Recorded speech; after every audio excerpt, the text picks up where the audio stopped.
maybe, yeah, you can introduce us to yourself and tell us a little bit about what you're doing and what you're up to.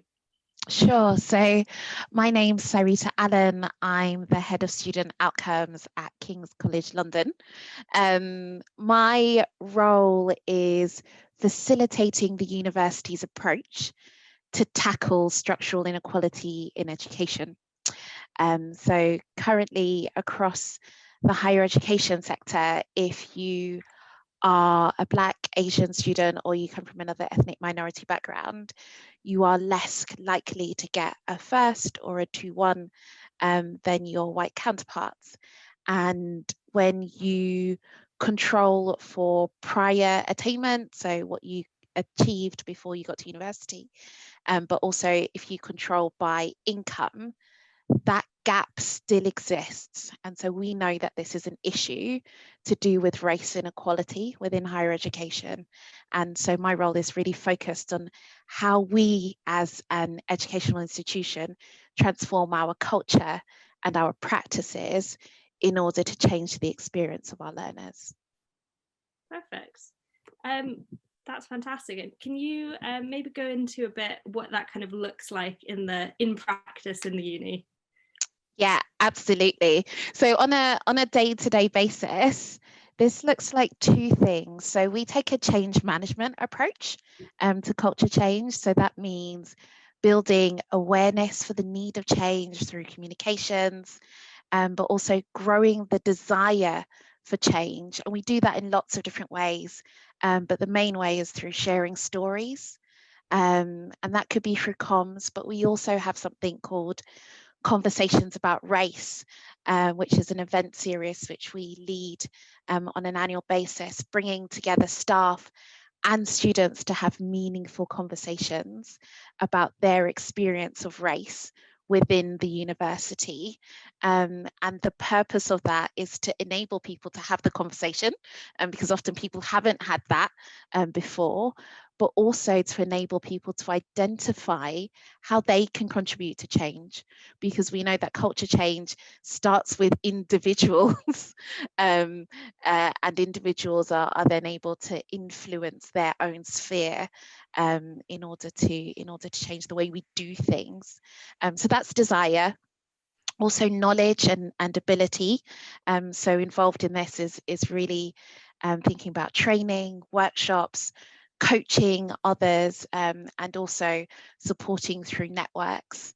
And then the last part of culture change is reinforcement. So thinking about how do we increase accountability for this work? How do we increase transparency?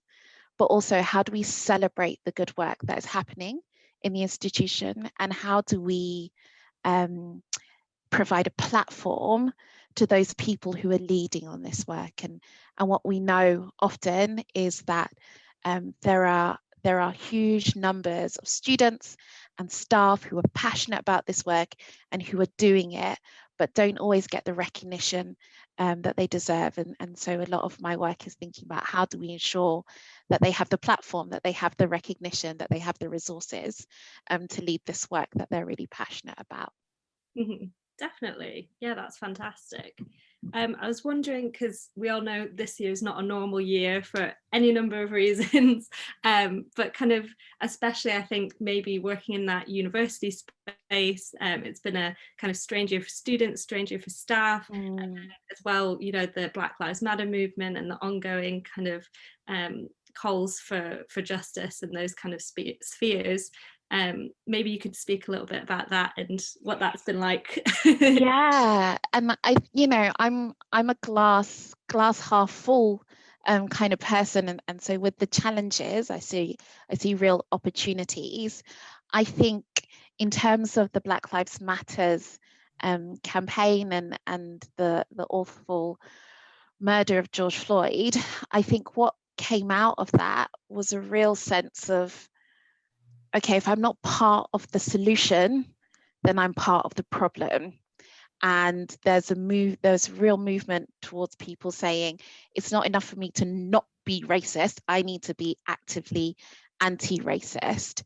And so that's been hugely positive, because a number of the initiatives that were already going on, and people are engaging with that at higher levels, but they're also taking agency within their own spheres of influence. And so now we're thinking about not how we can grow desire for many people, but thinking about how we can equip them to do that work. And then in terms of us moving a lot of our learning and teaching to a remote provision, what we've seen is that for many of our students, belonging is a real issue. We know that belonging is closely related to success, and we also know that our students from underrepresented backgrounds are less likely to feel a sense of belonging. And so we've been doing a lot of work in terms of how we can increase participation in co-curricular activities amongst underrepresented learners, but also how do we bring a relational culture into the classroom? And that's something that we're really actively working on at the moment, using community organising principles to think about how we equip our educators to do that work.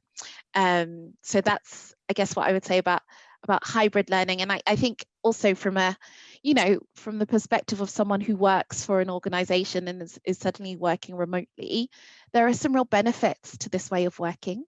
And it involves us being a lot more proactive as managers, but there are some real opportunities for us to support people to have greater agency, to feel more empowered, to lead on their work.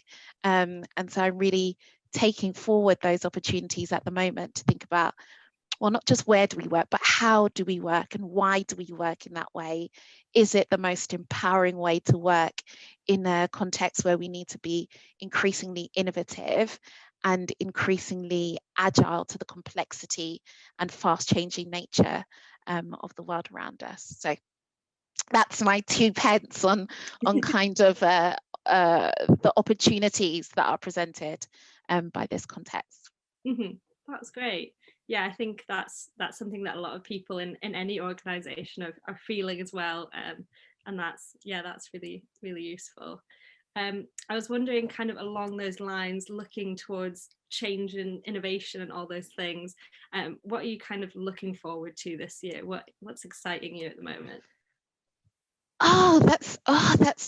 That's tricky. There's a lot that's happening, but what's personally exciting for me at the moment is we are in the throes of scoping a new network for inclusive education, and this is bringing together academics, researchers, other members of staff, students at every stage of education, undergraduates, PhDs, in order to work together on particularly challenging issues facing inclusive education. And so we're thinking about what the structure looks like for that network, how we frame that, because what we recognize is that in order to change culture, we need broad-based movements, and we need people from different backgrounds, but also in different positions within our community to come together in order to create change. So that's one of the things that I'm most excited about in the coming year. And actually, being online presents opportunities because we are a university that's spread across a number of campuses. Our students and our staff live in London, Southeast and beyond. And so actually being able to do things online enables us to bring different people together.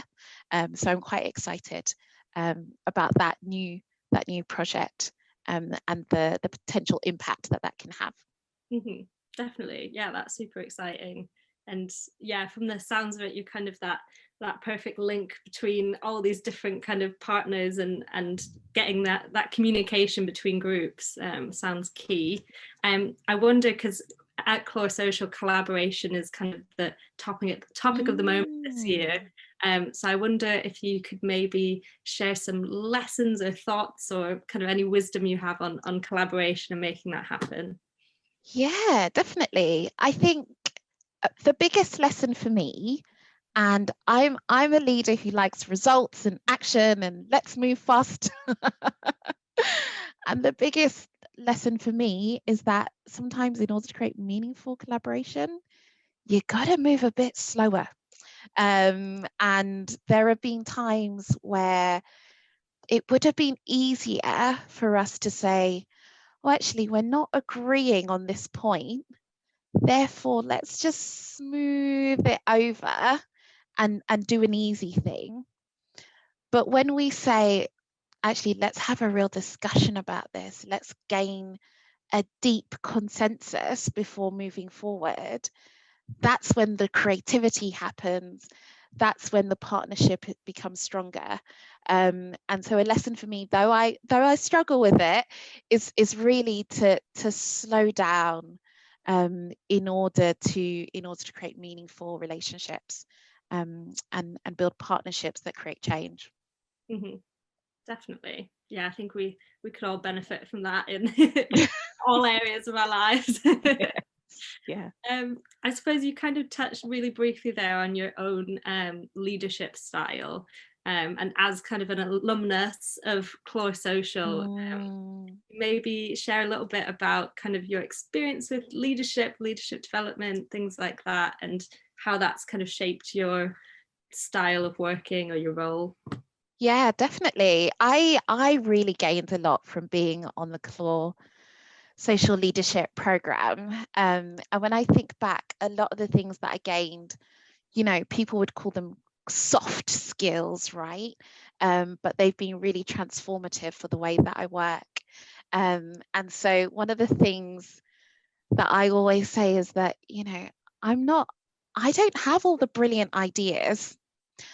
I just know how to foster an environment in which people feel like they can bring forth those brilliant ideas and they're exposed to the information that they need, the resources, and given the support that they need to come up with the genius that comes from an innovative team. And I think increasingly in times of great complexity and structural inequality is one of the most complex areas that you can work on. And in a time where things are constantly changing and we're needing to constantly adapt our response, we as leaders have a responsibility to really empower those that we're working with to make difficult decisions. And part of that is enabling them to see the bigger picture.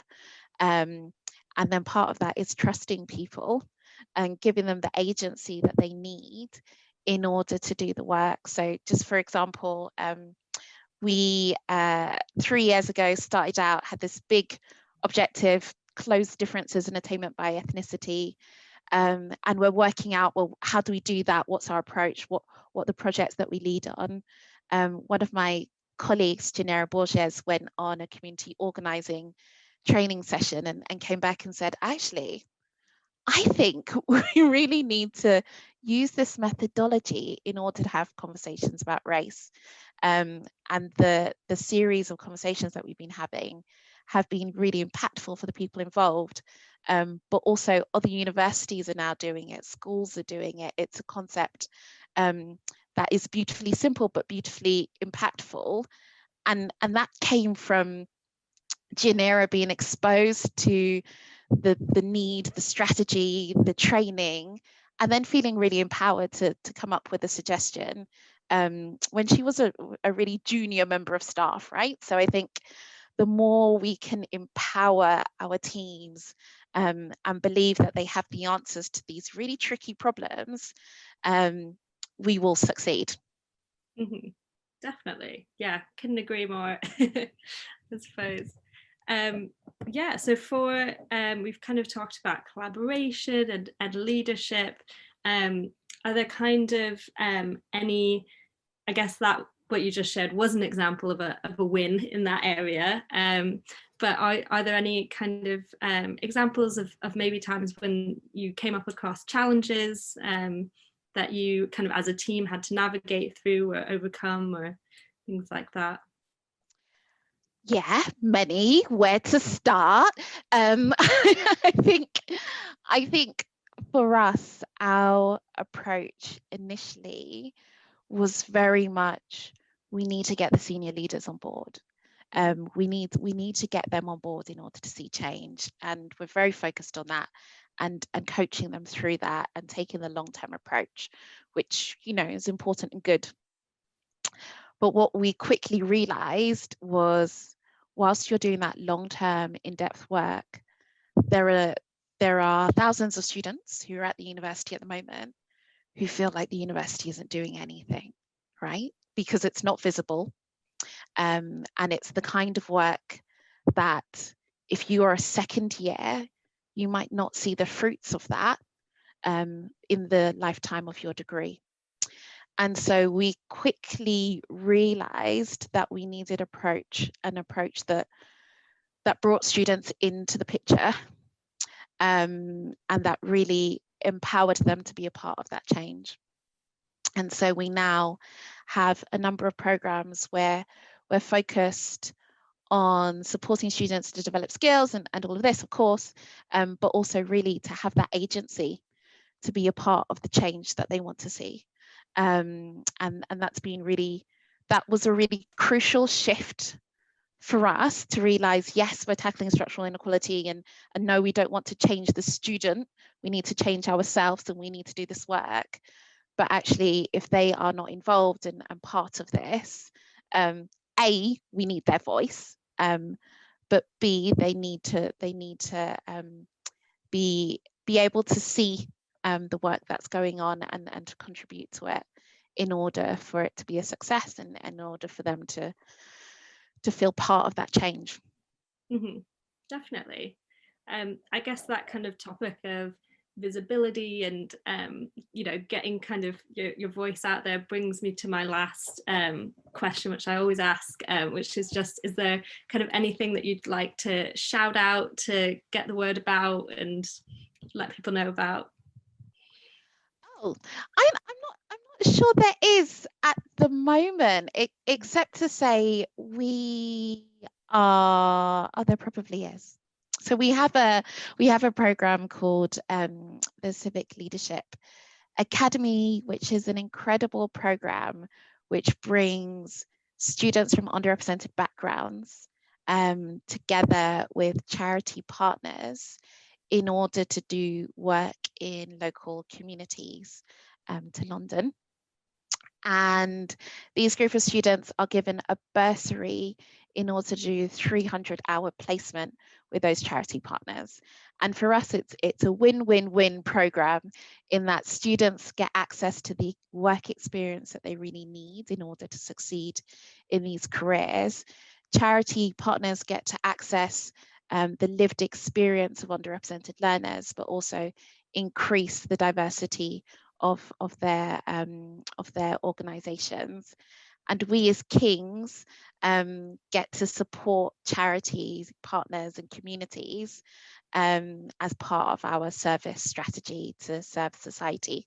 And so if you are a charity or a social purpose organization, be really keen to hear from you if you're interested in being a partner in the future. So that's my plug, and you can find me, Syreeta Allen, on LinkedIn.